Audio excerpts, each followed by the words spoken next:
Assalamualaikum warahmatullahi wabarakatuh. Saya Nurhayati SPD MPD, Kepala SMP Negeri 3 Wangi-Wangi, Kabupaten Wakatobi, Provinsi Sulawesi Tenggara.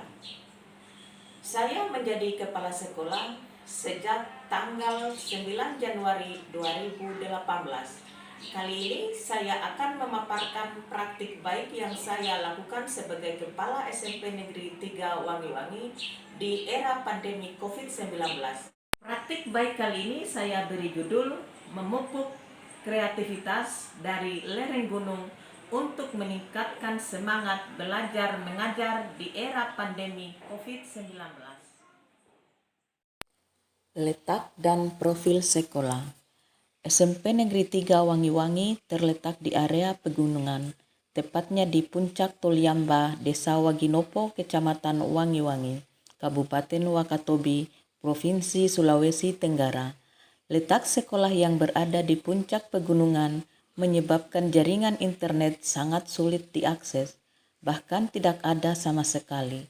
Tentu saja kondisi ini berimbas pada peningkatan kualitas pembelajaran.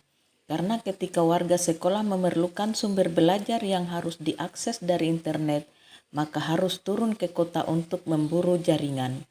Apalagi di masa pandemi COVID-19, selama 2 tahun terakhir ini, guru harus kreatif dan inovatif menjalankan proses pembelajaran agar siswa tetap mendapatkan haknya untuk belajar.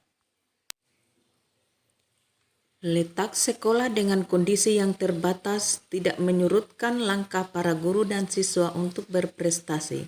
Seabrek momen kompetisi selalu dijuarai oleh para siswa, guru maupun kepala sekolah. Tahun 2020, baik siswa maupun guru menjadi juara umum dalam kompetisi tingkat Provinsi Sulawesi Tenggara. Juga kepala sekolah masuk 20 besar kepala sekolah inspiratif tahun 2020 versi GTK Kemendikbud Republik Indonesia. Bahkan pada April tahun 2021 ini, SMP Negeri 3 Wangi-Wangi menjadi juara 1 Lomba Budaya Mutu Sekolah tingkat Kabupaten Wakatobi. Ini tentu tidak terlepas dari kerjasama tim seluruh warga sekolah yang selalu solid untuk mengembangkan sekolah. Upaya mengatasi learning loss.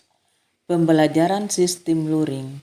Proses belajar mengajar di era pandemi COVID-19 sejak bulan Maret tahun 2020 dilaksanakan sesuai dengan kondisi siswa. Namun secara umum dilaksanakan secara luring, di mana guru-guru harus mengunjungi secara bergiliran rumah siswa sesuai jadwal yang telah disusun dan disepakati dalam rapat Dewan Guru SMP Negeri 3 Wangi-Wangi.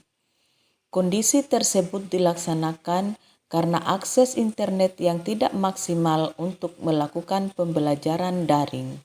Selain itu, jumlah siswa yang belum memiliki gawai masih dominan, sebab latar belakang ekonomi keluarga di wilayah ini rata-rata menengah ke bawah dengan mata pencaharian orang tua sebagai petani. Pembelajaran sistem daring. Proses pembelajaran sistem daring hanya dilakukan oleh beberapa siswa yang berada di titik signal yang mendukung. Jumlah siswa pun yang dapat melakukan PBM secara daring dapat dihitung jari. Hanya 15% dari jumlah siswa 125 orang dengan jumlah rombel 6 kelas.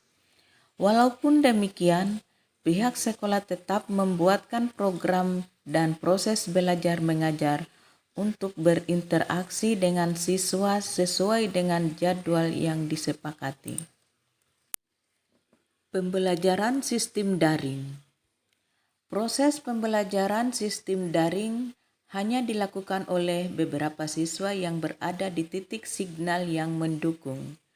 Jumlah siswa pun yang dapat melakukan PBM secara daring dapat dihitung jari. Sistem pengawasan dan manajerial kepala sekolah dilakukan setiap akhir bulan melalui rapat evaluasi secara daring. Demikian Bapak Ibu Guru kegiatan rapat dari kita hari ini.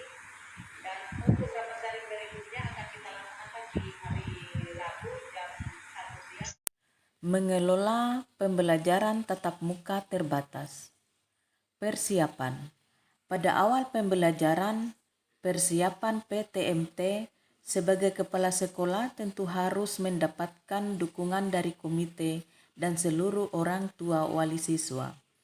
Oleh karena itu, pihak sekolah melaksanakan rapat komite dengan mengundang orang tua wali siswa yang dilakukan secara terpisah dan berbeda waktu sesuai jenjang kelas. Pada rapat ini dijelaskan tentang beberapa aturan dan pola hidup bersih dan sehat yang harus ditaati dan diterapkan oleh siswa. Selain itu, jadwal pembelajaran yang disosialisasikan kepada orang tua wali siswa agar ada kerjasama sekolah dan orang tua wali siswa. Pembelajaran tatap muka terbatas di SMP Negeri 3 Wangi-Wangi yang dilaksanakan dalam ruangan dikolaborasikan dengan pembelajaran di luar ruangan. Hal ini tentu saja sangat menyenangkan siswa dan guru karena letak sekolah yang berada di area pegunungan didukung kondisi lingkungan yang hijau dan asri. Belajar di luar ruangan di sudut-sudut taman baca dan literasi. Demikianlah pemaparan saya tentang praktik baik di era pandemi COVID-19. Semoga bermanfaat. Assalamualaikum warahmatullahi wabarakatuh.